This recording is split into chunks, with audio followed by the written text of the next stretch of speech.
गिबियावनो बयखौबो बड' निउस इउटुब चेनेलनि गोदान खौराङाव बरायबाय। नोंथांमोननि थाखाय बे समाव माखासे खौरां लाबोदों। भिडिअखौ जोबजासे नायलांनो दाबाव आरो चेनेलाव गोदानब्ला अन्नानै साबस्क्राइब खालामना बेल आइकनआ अलाव होनानै ला आरो भिडिअखौ लाइक कमेन्ट शेयार खालामनो गुरै खावलायबाय। दानिया फैदो दिनैनि खौराङाव। गिबि खौराङाव दङ क'क्राझार जिल्ला बिजिरथाय मावफारि आफादा खोलोम दोनथ'नाय हाबाफारि लादों। क'क्राझार जिल्लानि बिजिरथाय मावफारिनि मावख'आव खोलोम दोनथ'नाय हाबाफारिनि गेजेरजों क'क्राझार जिल्ला बिजिरथाय मावफारि आफादा थांनाय 1989 मायथाइनिफ्रायनो मोननांगौ दाबफोर दंमोन बे डिमान्डफोरखौ दासिमबो मोनफुंनो हायैनि थाखाय बिथांमोना दिनै खोलोम दोनथ'नाय हाबाफारि लादों। गोदानै दरं मुंजों लकसभा समष्टि दाफुंनायखौ गोजोननाय गैया उदालगुरि आरो तामुलपुर जिल्लानि मेलेमजिबि नोगोरारिफ्रा। बिटिआर ओनसोलनि तामुलपुर आरो उदालगुरि जिल्लानि मोनद' बिधानसभा बियाब आरो बिटिआर बायजोनि मोनबा बियाबफोरखौ लाफानानै दरं लकसभा समष्टि खालामनो नागिरनायखौ नुनो मोन्दों। उदालगुरि आरो तामुलपुर जिल्लानि समाज सिबियारि मेलेमजिबिफोरजों लोगोसेनो मोनफ्रोमबो बर'नि माहारियारि आफादफोरानो बिनि थाखाय गोख्रों खामानि मावदों आरो उदालगुरि लकसभा समष्टि जानांगौ होनना दाबि दैखांदों। मैया तामुलपुर जिल्ला आरो उदालगुरि जिल्ला एबसु बर' थुनलाइ आफाद ट्राइबेल संघजों लोगोसेनो गोबां मेलेमजिबि रायजोफ्रा बेनि बागै सावरायनाय जादों। दरं लकसभा समष्टि खालामनो नागिरनायखौ बिथांमोना हेंथा होदों। बिटिआर हालामा 6 शिड्युल ओनसोल बिनि आयेन बायदियैनो बिटिआरनि उदालगुरि आरो तामुलपुर जिल्लानि बिधानसभा बियाबफोरखौ लानानै उदालगुरि मुंजों लकसभा समष्टि दाफुंनांगौ अब्लासो जोंनि राजखान्थि मोन्थाया रैखाथि जागोन।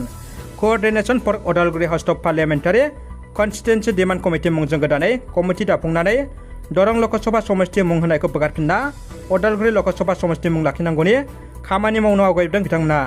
फुटबलनि बिर जोहोलाव क्रिस्टियान' रनाल्ड'आ बुहुमाव गोदान रेकर्ड खालामबाय।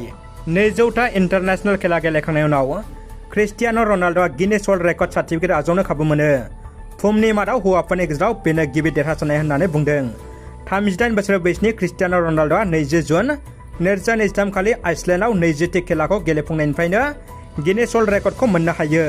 रनाल्ड'आ पुर्तगाल हादरनि थाखाय आबुङै 20 बोसोर गेलेनायनि गेजेरजों बे रेकर्डखौ मोननो हायो होननानै खौराङाव बुंदों। रायजोनि सानै एमएलएफोरनि बाख्नायजाथाव हाबाफारि। आसामनि दैबानानि थासारिनि समाव आसाम आयेन आफादनि सानै एमएलएफ्रा दैबानानि जेंनायाव गोग्लैनाय सुबुंफोरखौ मदद होनो सिगां फारसे आवगायबोदों।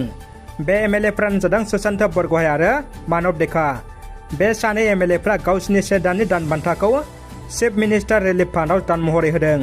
बे एमएलएफोरनि बाख्नायजाथाव हाबाफारिखौ आसामनि गिबि मन्थ्रि डक्टर हिमन्त बिश्व शर्माया टुइटाराव टुइट खालामनानै फोरमायथिना होदों। दानिया फैदो गुबुन मोनसे खौराङाव। गोदान दिल्लीयाव भारतनि मानगोनां हादरगिरि द्रौपदी मुर्मुखौ लोगो हमहैदों बर'नि माहारि आफादनि दैदेनगिरिफ्रा। जुथाइ थान्दै हान्जाया भारतनि हादरगिरि द्रौपदी मुर्मुखौ लोगो हमदों। आसामाव लकसभा आरो बिधानसभा बियाब दाफामनाय, आलादा बड'लेण्ड रायजो आरो एक्सन देभेनि रिहेबिलिटेसन होनायनि आयदाफोरनि सायाव जुथाइ Bodo' writers academy, united tribal organization of Assam, बनसु all Bodo' senior citizens forum, citizenship right movement committee हान्जानिफ्राय भारतनि हादरगिरि द्रौपदी मुर्मुखौ लोगो हमनानै 45 मिनिटसो सम सावरायलायदों। असमिया सावथुन मुलुगनि थाखाय गेदेर जाफुंसारनाय। माखासे सान सिगां रिलिज जानाय असमिया सावथुन श्री रघुपतिया खम समावनो रां आर्जिनायाव रेकर्ड खालामदों। फावखुंगुर रबि शर्मानि बे रघुपति सावथुना 21 सानावनो सावथुन हलाव 10 कौटि रां आर्जिना असमिया फिल्म जगतआव जारिमिन सोरजिदों।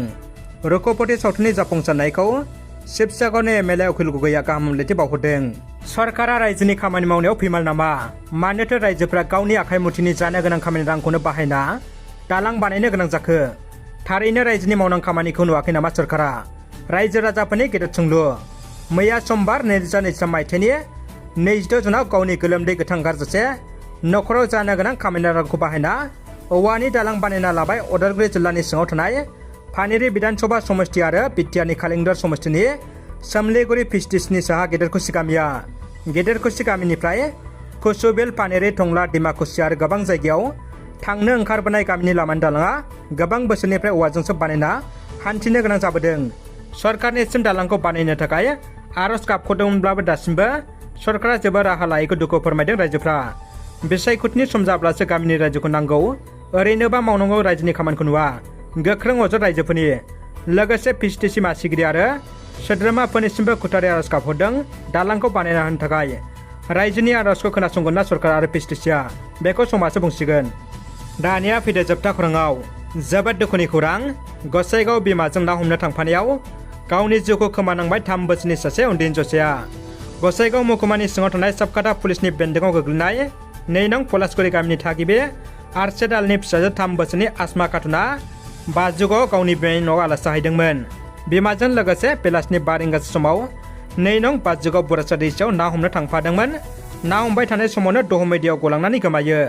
गोमानाय उन्दै हिनजावसाखौ गोमानाय समनिफ्रायनो न'खरनि बिमा बिफा आरो गामिनि रायजो राजाफ्रा गोबां नागिरदोंमोनब्लाबो नाथाय उन्दै हिनजावसाखौ मोननाय जायाखैमोन। नाथाय दिनै उन्दै हिनजावसानि दैयाव गलांनानै गोमानाय जायगानि 2 किल'मिटारसो गोजानाव उन्दै हिनजावसा आसमा खातुननि गोथै देहाखौ बोखांनो हायो। उनाव जाथायखौ न'खरनि आरो थागिबि गामिनि रायजो राजाफ्रा साबकाटा पुलिस बिफाननिसिम खोन्थाहरो आरो गोथै देहाखौ साबकाटा थानासिम लांनाय जायो आरो जाथाया माबोरै जाखो बेखौ बिजिरनो थाखाय गथ'सानि गोथै देहाखौ क'क्राझारसिम पस्टमर्टेमनि थाखाय दैथायहरो। रादाबा एसेनोसै लोगोफोर, रादाबखौ जोबजासिम नायनो थाखाय नोंथांमोननिसिम गोजोननाय आरो साबायखर बावबाय। गोजोन्थों।